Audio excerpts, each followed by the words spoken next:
Dobar dan, poštovani gledalci, dobrodošli u još jednu emisiju, nešto sasvim obično. Upoznati ste da u emisiji Nešto sasvim obično pričamo dosta i provodimo dosta vremena pričajući o umetnosti i o kulturi. Zna se da i poznato je da umetnost i kultura su na nekoj margini i ne spominje se toliko često u našem gradu, a Subotica je meka i uvek je bila i biti će što se umetnika i umetnosti tiče.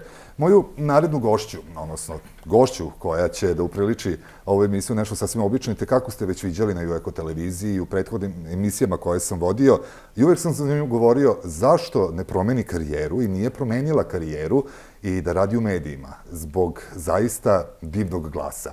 U pitanju je naša pesnikinja Marica Ćirović. Dobar dan i dobrodošli. Dobar dan, boljem vas našao. Kako ste, taj glas? Ste dobri? Odlično, hvala. Kako podnosite, Marice, evo, počeli smo ovu 2021. godinu i ova pošast od korone koja je, recimo, izbrisala nekome i 2020. Kako ste proveli to neko vreme u toj pošasti, u toj koroni?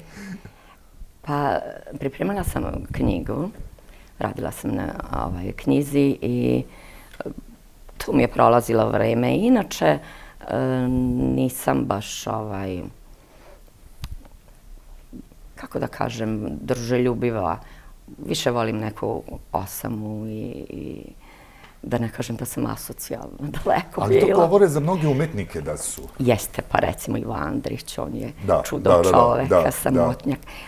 Velika književna dela se tako i stvaraju u osami, ne govorim to za sebe, ali za većinu umetnika.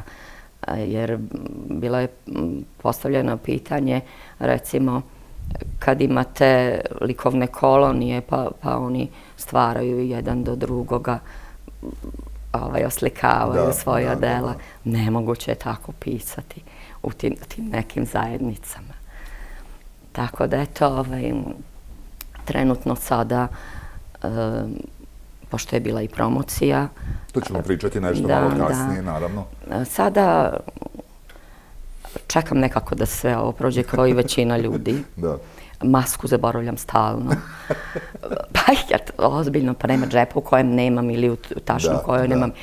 Mada retko kad idem, ali opet zaboravim. I gledam sa sinom Game of Thrones, barem 2 epizode dnevno. Tako da mi je to mi je sad trenutna preokupacija, to je taj neki svet koji ja volim, vitezovi, zmajevi, punjenje baterije i sakupljanje informacija i za verovatno neku drugu knjigu koja će možda biti inspiracija, naravno. Apsolutno, pa ta je serijal na osnovu knjige i napisan. Tako da ja čak imam tako i neke smiješne situacije, da se recimo mačem u vazduhu, a moj sin samo prevrće očima. On je sve to odgledao kako je koja sezona izlazila, znate. Međutim, ja volim da to sačekam da se sve snimi, pa onda kad sednem, onda mogu. Da se vratimo malo neko vreme unazad, da ne kažem koliko godina i decenije unazad, vaše neko odrastanje i vaše neko detinjstvo i po čemu, s obzirom da ste vi Subotičanka, i s obzirom da ste i ovde rođeni, po čemu pamtite Suboticu ono neko davno vreme kada su i ljudi i Subotica bili drugačiji? Pa kao dete, recimo, pamtim da je naša kuća bila puna sveta, puno naroda, prijatelja mojih roditelja. Otac je radio u bratstvu, a mati mi je radila baš u Minervi. A, dobro. Tako da se ja sa tim donosila je kući kao dodatnu neku zaradu, donosila je kući knjige i ja se... I taj miris knjige ste već od malena počeli da osjećate. Nove knjige, pa jeste, pa to je. I mnogo su se ljudi družili, pomagali jedni drugima, kuće su se gradile uz neke mobe i tako dalje, se slavilo nešto, na neki fin, lep način. I pamtim uglavnom pamtim ta masovna okupljanja koja su uvek bila završena dobro. Kad kažem dobro, ako je to neko slavlje, ako je to neka čast, onda se tako ispoštovalo. Za razliku, recimo, od nekih drugih vremena, kad to nije tako bilo. Ali žalite možda, ono da žalite, da nekako uvek, kada govorim, da li žalite zbog nečega, ne to sada konkretno za vas, nego i sa svojim gostima kada pričam, ok, ponekad se zapitamo zašto trebamo žaliti za nečim što je bilo. Ono što je bilo, proveli smo ga jako lepo i ne treba žaliti za tim. Apsolutno se slažem. I trebamo sada u današnjici da radimo po nekom defaultu i sa nekim stvarima da opet ne bi možda žalili za ovim vremenima. Ali da li osjećate tu žal kada uporedite ono vreme i ovo vreme, kako su se ljudi za jedno kratko vreme promenili, generacije koje su se promenile i ti roditelji koji su, odnosno ti ljudi koji su postali roditelji, kako su se promenili prema odnosu sa decom? Da li tu možete, eto, da kako tako kažem, da žalite, odnosno da vam bude krivo što se to tako uopšte i desilo? Pa, ne mogu da žalim što vi kažete, slažem se sa tim, jer vreme je jedan žrven koji drobi i on se uvek okreće prema napred, tako i mi, pogotovo umetnici, uvek moramo ići u korak sa vremenom. Sad, pitanje je šta to vreme donosi i što se tiče društva, nama su se dešavale baš na Balkanu abnormalne stvari, znate. I došli smo dotle da se jezik sramotno osiromašio. I to vidimo, mi ćemo uskoro biti u prilici da, recimo, pisana slova, latinična, recimo, da će dete neko ili omladina, bez obzira, neće napisati slovo đ sa onom crticom, nego će pisati da j. Jer to nam donosi neka tehnologija današnja, da li je to telefon, da li je to ali doneti su neki novi zakoni koji ograničavaju neko vaspitanje ili čak i obrazovanju, znate, koji su možda i dobri, ali mi često imamo pogrešno poimanje sloboda. Jer sloboda ima i tekako svoje granice, da se mi razumemo. A te granice se zovu obrazovanje, domaće vaspitanje i kultura. Sve što to prelazi nije dobro. Ili ako nema te granice. Mi smo imali nedavno, znate, slučaj kad je umetnik u Zemunu izložbi svoje objavio neki, da li je to poster ili slika, ne znam tačno. Mislim, skaradno jeste. Taj rad jeste skaradan. To je do galerije, da li će to objaviti ili ne. Ali isto tako, ne može niko da uđe i da uništi celu izložbu. To smo baš kolega Majlat i ja razgovarali na tu temu i jeste da je zaista došlo do velike osude toga šta je urađeno, iako ne shvatajući da je to jedna vrsta umetnosti koju ljudi ne razumeju. Ja, kao prvi koji sam zaista široko grudan i sloboduman, moram da priznam, Marice, ne znam da li bih se složio, ipak uraditi tako neke stvari nije za osudu, ali nije po meni ni za prihvatanje. Ja sam protiv da se ulazi, da se ruši, da se uništava, razumete? Ne mora da se ruši i uništava. Civilizacija mora da postoji. Apsolutno, apsolutno. Takođe, nikad neću odobriti psovke umetnosti. Da, apsolutno. Nikad. Pogotovo u poeziji. Da. Znate, u proznim tekstovima to jeste dozvoljeno i čak i potrebno u nekima da bi se približio neki milje. Ali u poeziji to je nedopustivo. Opet sad ću se vratiti na Gospodare prstenova. Obožavam onog Gandalfa i onu scenu kad on stane sa onim svojim štapom i kaže You shall not pass. Tako ja, neće proći, pa ne može da prođe, tako nešto. Znate, to je. Da se mi vratimo malo na neke ovako, ja opet kažem srećnije teme, jer sve može da se promeni i život može da teče kako teče i evo, živimo kako živimo, ali umetnici opet nekako ostaju isto i isti. I jednostavno ne date na vaša dela koja, evo, pisana dela, koja su ovde, ja ću i gledalcima isto i da dočaram. Kada sam dobio ovu knjigu od Marice, prvo što sam primetio zaista koliko je tu truda uloženo u sam dizajn.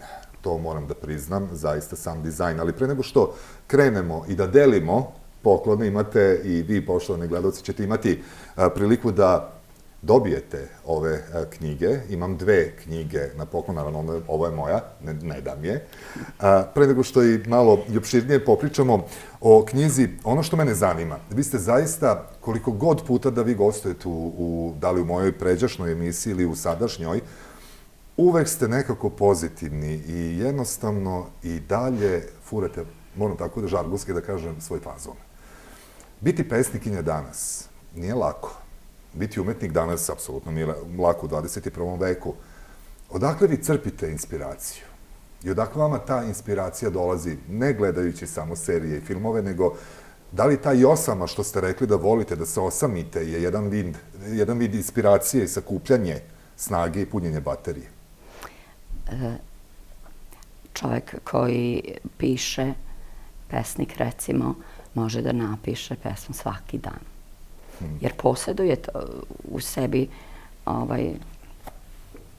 recimo, vidite, postoje u poeziji, kako da kažem, jedna vrsta majstorije i zanatstvo, da tako kažem, to su recimo soneti, gde vi morate da brojite redove, da pazite na rimu, znate, tako nešto može da se napiše svaki dan. A onda su to i takve pesme. Znači, dođe proleće, vi imate inspiraciju proleća i sad se tu nešto. Međutim, ja uopšte ne funkcionišem tako. Sačekam da inspiracija sama dođe. U stvari, ne bih to ni nazvala inspiracijom. To je poseban neki moment kada nijotkuda se pojavi iznenada jedna ogromna energija.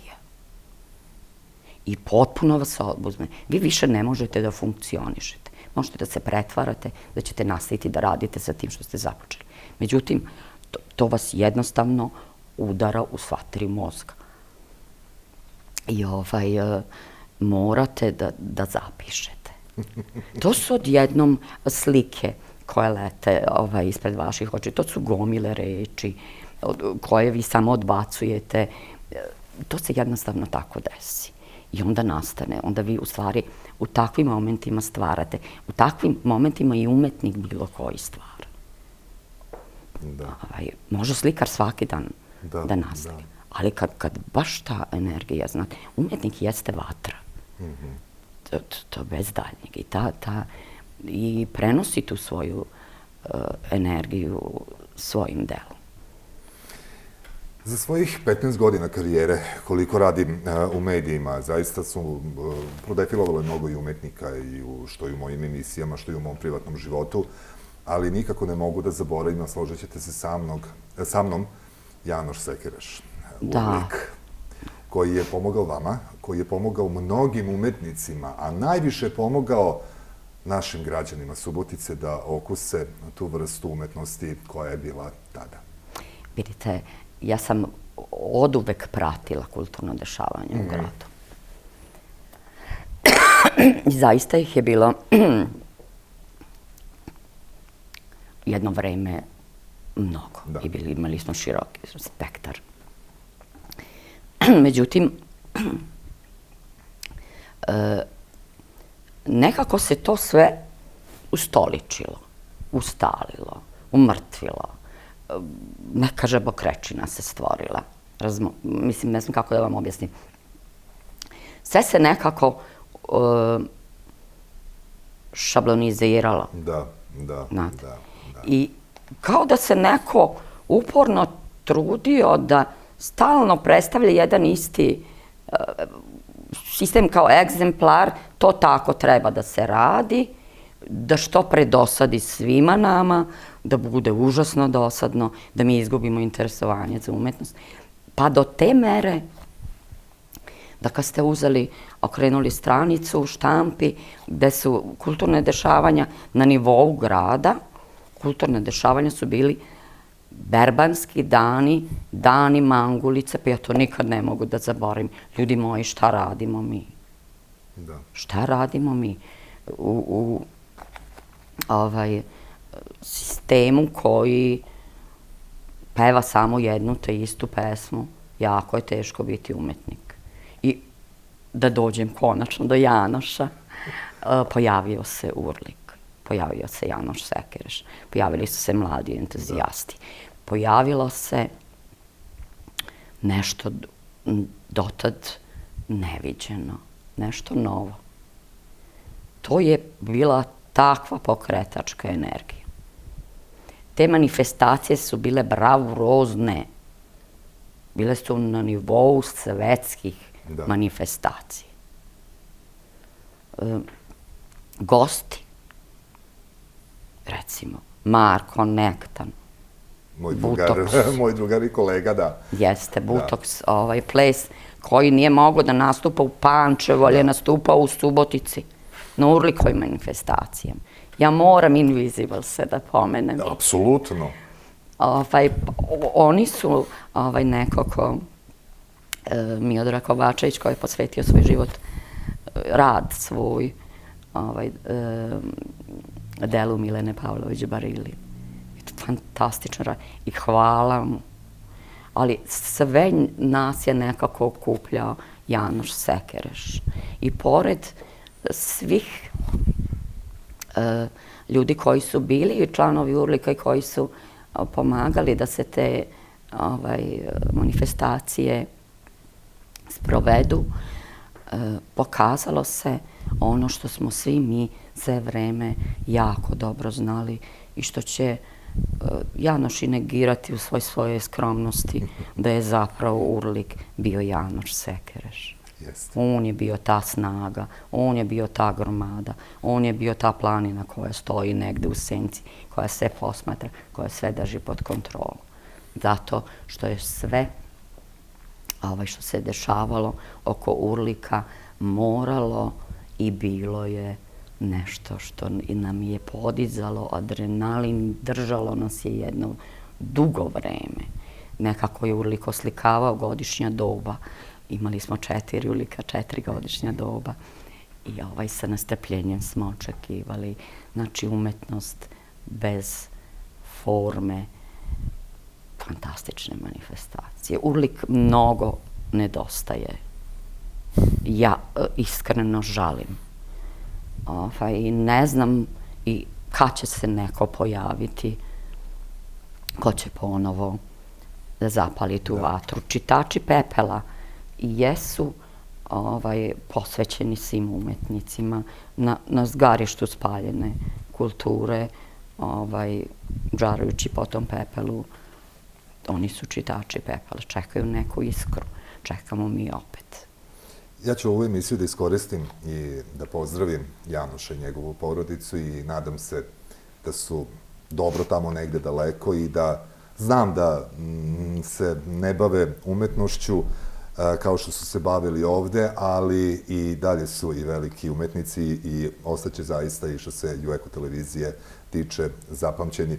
Ja bih želeo nešto, Marica, od vas.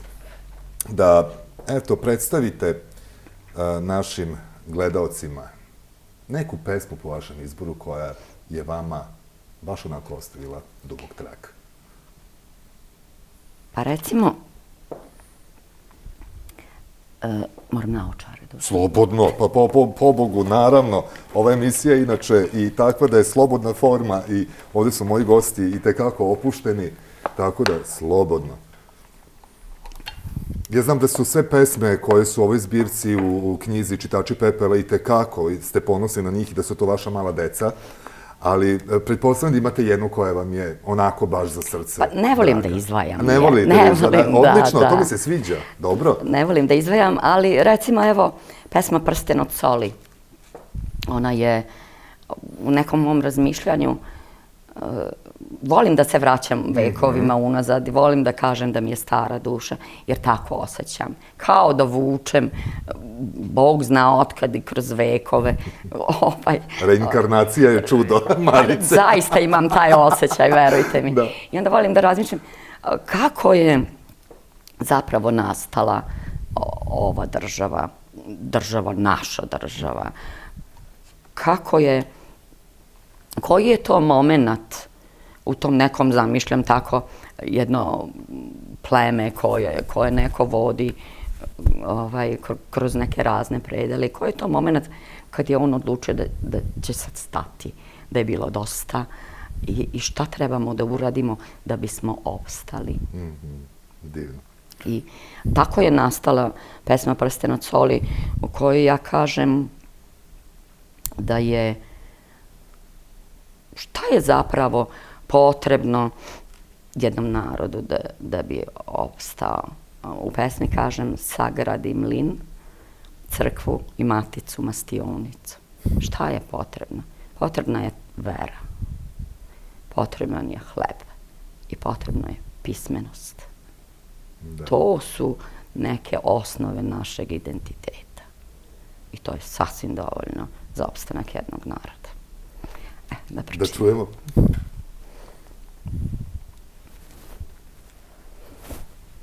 Drevni snevač, gonjen tišinom, na konju potkovanom vetrom i mirisom kora pomoranđe i mesečevih trava, tragajući za narodom ispred kojeg su prošla vremena, a za njim žure svi budući dani, snove da mu protumači.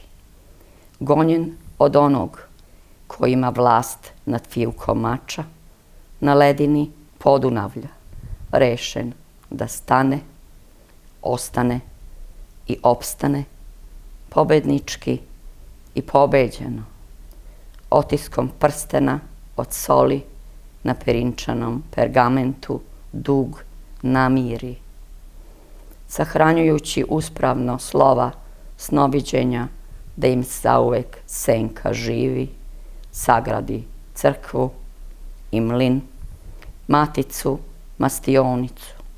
U sumrak svetova zakuca štit sa grbom na dveri tvrđave, u tabori žitije svoje onako kako Bog zapoveda i rodi mene na žrvnju istorije, da mastilom milosti i škrinje sećanja priču sa pogledom na 5 reka u obličima. Amin, što bi rekao. Hvala. Zaista, divno. Evo, poštovani gledalci, i vi ćete moći da pročitate još mnogo pesama. Evo, ja ću da vam da vam pokažem knjigu, znači Čitači pepela. Imam 2 knjige za vas. Pošaljite poruku, ko se prvi javi na Facebook ili Instagram profil emisije Nešto sasvim obično i da odgovori na jedno pitanje. Šta je po vama umetnost i koliko za vas umetnost zaista znači našem gradu? Ko odgovori na najlepši mogući način i zaista ako bude toliko i što se samog odgovora tiče jak, dobit će 2 knjige, tako da slobodno se javite. A što se tiče knjige, u ovu prošle godine opet se vraćam ta pandemija i ta prokleta korona koja će, ja se nadam, uskoro i da prestane. Nekako smo se svi zaključali, zatvorili smo se, nema više tog druženja, nema više toliko tih izlazaka, izgubili smo taj pojam i o vremenu. Vi ste uspeli na jedno divno čudo, ja kažem, ono od gore verovatno gleda i posmatra, da napravite jednu divnu promociju, prelepu promociju koju sam ja ispratio, do duše na Facebook profilu. I moja koleganica Alanica Šiška i preko njenog isto profila sam uspeo i da pročitam nešto i da vidim. Vi ste napravili u bioskopu Livka promociju. Kako ste to uspeli, Marice, pobogu? Pa tu se napravio jedan pogodan moment. Jer ja sam od marta meseca planirala. Znate, čim je knjiga izišla iz štampe, planirala sam i čekala sam da se ukaže taj neki trenutak. I naišla sam na razumevanje, što je jako bitno, čoveka koji je zadužen za kulturu u ovom gradu. Gospodina Nikolića, kojim sam iskreno oduševljena. Da, naravno. Pozdravljamo ga ovim putem, apsolutno. Zašto? Zato što je on umetnik. On je umetnik, konačno, na tom mestu da bude neko ko je umetnik. Ko će da razume umetnika? I mlad je, prodoran je, vredan je. Već smo imali neka njegova ostvarenja. Pa mi smo imali za Novu godinu, ja ne znam koji grad još imao u državi. Simfonijski orkestar? Tako je. Ne, nismo imali uopšte osim Subotica. Tako je. Pa mislim, šta da vam kažem, pa koji je to ogroman uspeh. Imali smo filmski festival i tako. Naravno. Da, pa u dvorištu bolnice bio također. Eto, on i gospođa koja je direktor bioskopa Livka. Gordana Guberinić, dakle. Jeste divna žena, ona mi je prepustila prostor, tako jedna otvorena, širokih vidika osoba. Zaista u jednom takvom zatvorenom prostoru održati promociju za 40. Ne smijem ni da kažem koliko je bilo ljudi. Ne smijem da kažem koliko je bilo. Ali je i moja želja da predstavim ovu knjigu nekako isto doprinela da uspem da prenesem tu energiju koju ova knjiga nosi na prisutne. Mi smo baš jednom imali Urlikovu manifestaciju kad sam imala ja jednu gošću iz Beograda, pesnikinju, koja je imala užasnu tremu pred početak. I vi znate, vi se susrećete, radite sa ljudima, kako ta trema zna da uništi i upropasti. Ja sam je izvela ispred zgrade Vila Rajha u Palati, manifestacija pre početka, i sad sam razmišljala, s obzirom na njen senzibilitet, kako da joj priđem i kako da tu tremu sedemo na neki razumni minimum. I pošto je zaista drhtala i anđeo je od pesnika, znate. Ja sam videla da neće ništa pomoći ako budem je prigrlila ili pokušala na taj način da je utešim, da će ona da ipak da briljira, da će to da se prođe kako treba. Ona će se rasplakati, gotovo je. Nema. Znači imate tu mogućnost da probate nekako fino, lepo ili da pokušate pa šta vam Bog da. A to pokušate znači ovako. Rekla sam joj, ko si ti da imaš tremu? Još ovim mojim glasom, ona se presekla. I sad ona me, preko ti ovde ne predstavljaš sebe imenom i prezimenom. Predstavljaš svoju umetnost, koja je gromada i ti nemaš pravo da imaš tremu. Možeš samo da iziđeš tamo i da staneš iza svoje umetnosti i da je pustiš da nas ona sve prigrli. Ona je blistala. Hvala Bogu, uspelo je taj način. To kažem, to je to neko prenošenje energije. Ako mogu da kažem, na promocijama ja knjigu ne naplaćujem. Imala sam tu i kritike od strane nekih drugih pesnika. Ja bih volila da meni neko pokaže umetnika koji se obogatio, mislim, baveći se nekim svojim radom. Nije na umetniku da prodaje svoju knjigu. To rade knjižare. Mi moramo uspostaviti. Nažalost, neki red tu mora da postoji. Kao što red koji je neko negde ustalio kada su te promocije u pitanju, ušablonirao da se ovako stave knjige, što mi sad ne radimo, hvala Bogu. Da. Te stave se ovako na stolu nekoliko tih knjiga, Naravno. pa posle da njih dvoje, troje od recenzenta do ne znam kakvih umnih glava i tu je neki pesnik u sredini koji je majušan prilično i onda svi oni imaju šta da kažu o toj njegovoj knjizi, a možda je nisu ni pročitali, da se razumemo. S ovom narodu koji sve to gleda je užasno dosadno, jer se većina ljudi koristi, da bi pokazali svoju načitanost, koristi se nekim rečima koje su malo poznate svetu. I tako da kažem, postoje te dve neke. Gde razbiti neki šablon, a gde ga ustaliti. Sajam knjiga je mesto gde se knjige prodaju. To je moje mišljenje i viđenje. Pa sad zamislite vi kad, recimo u Subotici, dođe ne znam koliko ljudi koji me poštuju i koji me vole ili vole moj rad. Ima tu rodbine, ima tu bliskih prijatelja i tako dalje. I sad ja kažem, knjiga košta toliko i toliko. Da, bez veze. Na šta to liči? Apsolutno, cirkus. Takođe i poezija i novac ne idu jedno sa drugim. Ali ono što je meni jako interesantno, da i to nećemo nabrojati koliko je ljudi bilo na promociji, s obzirom na kakva je tada situacija bila, da smo zaista bili u nečemu nepoznatom i da je epidemiološka situacija je bila katastrofalna, opet je uspelo sve da protekne u redu, u miru, ispoštovali ste i vi, svi su zdravi bili i ostali. I to je meni jako fascinantno i to je meni divno što, ja mislim da je to moje mišljenje, da to ćete se vi složiti ili osporiti me, umetnost se polako vraća na velike, dolaze na velika vrata. Polako, sitnim koracima, ali verovatno da bi bila sigurna da je to i da uđe zaista onako na ogromna jedna vrata. Da li se slažete sa mnom, Marice? Slažem se, ja to sad osetim. Trenutno osetim u gradu. Baš kažem, zahvaljujući ja tom nekom čoveku i spremnosti. Takođe,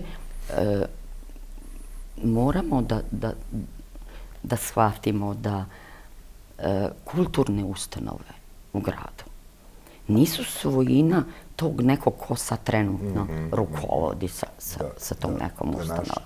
Apsolutno je naše. Da bude još gora stvar, ljudi ti primaju platu od poreskih obveznika. Ne smemo zakatančiti ustanove kulture. Moraju vrata biti otvorene za umetnike. Bravo. Kultura će opstati. Bez obzira na kojim je ona sad trenutno već jedno izvesno duže vreme na kom se nivou nalazi. Ona će opstati. Jer je ona se pojavila sa nastankom prvog čoveka. Pećinski crteži to dokazuju, Lepenski vir, Vinča i tako dalje. Sve je tu umetnost. Opstaće umetnost. Samo treba prepoznati. Apsolutno. Ne smemo dozvoliti da se zatvorimo. Isto kao što ne smemo dozvoliti da pametni ćute. Jer znate, sad na ovim društvenim mrežama to je preovladala takva jedna velikim delom neki govor mržnje kad su u pitanju ova dešavanja koja su nas sve, nažalost, snašla. To su takve skaradne psovke. Mene je sramota da to čitam, verujte mi. Odakle nekome pravo? Razumete, mi sad, ako smo na društvenim mrežama i ako smo na neki način nedodirljivi pošto se nalazimo ispred tog nekog ekrana, opet je tu država ta koja treba da deluje. Mi moramo da sprovodimo zakone koje smo doneli. Znači, ako postoji neka zaštita na tim društvenim, to mora da se sprovodi. Ako postoji zaštita autorskih prava, to mora da se sprovodi. Da, to ste upravo. Poslednje pitanje koje pitam sve moje goste. Neki se pronalaze i nalaze u čudu, neki ne znaju odgovor na to pitanje, nekima je drago opet što ih pitam to. Evo, pitaću i vas. Ko je Marica Ćirović? Pa samo jedan prenosnik energije. Nadam se pozitivne. To moram da se složim. To moram da se složim, zaista. I taj glas, i to razmišljanje, i ta aura koja je iznad vas, zaista postoji. Ja ću vam se zahvaliti, Marice, od srca. I neću da vas pitam šta će da bude, kad će da bude ove godine. Ova godina je tek počela, vi ćete se nama javiti kada bude bilo nešto novo. Sada znate da ide emisija Nešto sasvim obično, da ste uvek dobrodošli gost kod nas. Mnogo vam hvala. Zaista vam mnogo hvala. Hvala vama što ste me pozvali. Meni jako drago bilo, a bit će mi još draže što ću 2 knjige da podelim gledaocima. Znate već šta i kako. Javite se na Instagram i Facebook profil Nešto sasvim obično. Možete da budete vlasnici ove knjige ako odgovorite na pitanje šta je za vas umetnost. Mi se vidimo nekom drugom prilikom. Hvala vam mnogo. I lajkujte profil Facebook, Instagrama, komentarišite, pišite nam ako imate neku zanimljivu priču. Vrlo rado ćemo izaći u susret. Vidimo se nekom drugom prilikom i želim vam svako dobro.